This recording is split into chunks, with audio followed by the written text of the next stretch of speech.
Hello friend, स्वागत है मेरे चैनल AY आर्ट एडिशन में। आज मैं आपके सामने आई ड्रॉ करने वाला हूं और उस आई को शेडिंग के साथ एकदम हाइपर रियलिस्टिक में ड्राइंग करने वाला हूं। उसके लिए आपको ज़रूरत पड़ेगा पेंसिल का, चारकोल पेंसिल का और इरेज़र का और ब्लेंडिंग स्टैम्प का और ब्लेंडिंग करने के लिए कुछ ब्रशेस का, जो कि ये हैं। इन सब चीज़ों का प्रयोग करके मैं आज आई ड्रॉ करने वाला हूँ। तो चलिए देखते हैं कैसा आई ड्रॉ होता है। मैं यूज कर रहा हूँ उसके लिए 4B, 2B and HB pencil और सॉफ्ट ब्लैक चारकोल, और यह है इरेज़र और ब्रूस्टो का है ब्लेंडिंग स्टैम्प, और यह है ऑयल ब्रशेस जिसका मैं उसमें यूज कर रहा हूँ ब्लेंडिंग के लिए। ब्लेंडिंग के लिए वाटर कलर ब्रश भी यूज़ कर सकते हैं, फ्लैट होना चाहिए। हम उसमें यूज़ करने वाले हैं ऑयल कलर ब्रश। तो चलिए शुरू करते हैं आज का ये वीडियो। मेरे इस वीडियो को लाइक और मेरे चैनल को सब्सक्राइब करना ना भूलें, क्योंकि मेरे इस चैनल पे आर्ट से संबंधित अलग अलग तरह के वीडियो आते रहते हैं। तो चलिए शुरू करते हैं।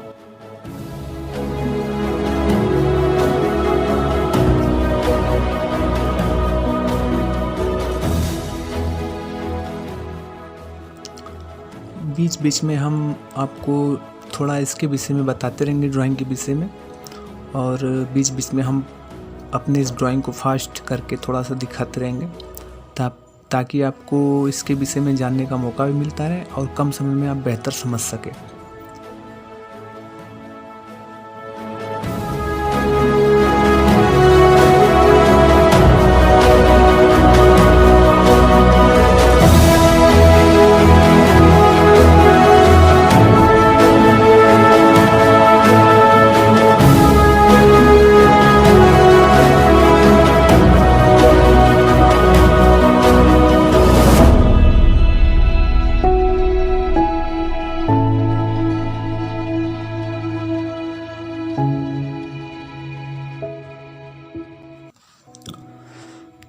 चारकोल पेंसिल का यूज करते वक्त इस बात का ध्यान देना चाहिए कि हमें पहले सबसे ज़्यादा जहाँ डार्क देना है वहाँ पे हम चारकोल का यूज करें। उसके बाद हम पेंसिल के द्वारा हम उसके ऊपर, चारकोल के ऊपर पेंसिल का यूज कर सकते हैं। अगर हम पहले पेंसिल का प्रयोग कर दिए हैं ड्राइंग में तो उसके ऊपर से चारकोल नहीं चलेगा। इसलिए सबसे ज़्यादा इस बात को आपको ध्यान रखना है कि जहाँ जितना ज़्यादा हो सके, जितना ज़्यादा हमको डार्क चाहिए, उस जगह पर डार्क से चारकोल से अच्छे से डार्कनेस को दे दें। उसके बाद उसके ऊपर से हम पेंसिल का यूज करके और उसको शेडिंग कर सकते हैं। चारकोल के ऊपर पेंसिल चलाना आसान है, मगर पेंसिल के ऊपर चारकोल चलाना ये नहीं हो पाएगा। तो इस बात का आप ध्यान दीजिएगा।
ब्रश से ब्लेंडिंग करते वक्त आपको ये भी ध्यान में रखना है कि ब्लेंडिंग करते वक्त ब्रश पे ज़्यादा प्रेशर नहीं देना है, वरना ब्रश के फोल्ड हो जाने के बाद पेंसिल के सारे ग्रेफाइट और चारकोल के जो हैं वो काफ़ी गंदे दिखने लगते हैं। इसलिए पेंसिल से ड्राइंग के ऊपर ब्रश चलाते वक्त आपको सॉफ्टनेस के साथ, मतलब काफ़ी हल्के हाथ से चलाना चाहिए ब्लेंड करना चाहिए, जिससे कि उसकी लाइटनेस और सॉफ्टनेस बनी रहे।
पेंसिल चारकोल से अगर आप हाइपर रियलिस्टिक का काम कर रहे हैं तो आप ज़्यादातर पेंसिल को शार्प करके एकदम नुकीला रखें, ताकि छोटे से छोटे जगह पर भी हम अपना टोन का काम कर सकें, और ऐसे उसकी लाइटनेस और उसकी रियलिस्टिक चीज़ें बनी रहती हैं। ड्राइंग के ऊपर शेडिंग करते वक्त आपको इस बात का ध्यान रखना है कि आप जिस जगह पर अपने हैंड को रख करके उसके ऊपर ब्लेंडिंग का काम, शेडिंग का काम कर रहे हैं, वहाँ पर उसके नीचे कोई पेपर वगैरह लगा लीजिएगा, ताकि आपके हाथों के द्वारा पेपर गंदा ना हो और उसकी ब्राइटनेस, चमक बनी रहे।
इसके ऊपर जो मैं वार्निश यूज कर रहा हूँ वो हैंडमेड है, घर पे बनाया हुआ है। इसको बनाने का टेक्निक मैं आपको बता दूंगा, कमेंट में आप हमको ज़रूर बताइएगा अगर आपको इसके विषय में जानना है कि ये कैसे बनता है। इस वार्निश का यूज करने पर हमारा ड्राइंग काफ़ी ग्लॉसी दिखने लगता है और ये मिटता नहीं है। इसके ऊपर से कोई दूसरी पेपर लगाने की आवश्यकता भी नहीं हो सकती है। और वैसे तो मार्केट में बहुत सारे वार्निश मिलते हैं, बट ये हैंडमेड वार्निश है। तो एंजॉय कीजिए हमारा ये वीडियो।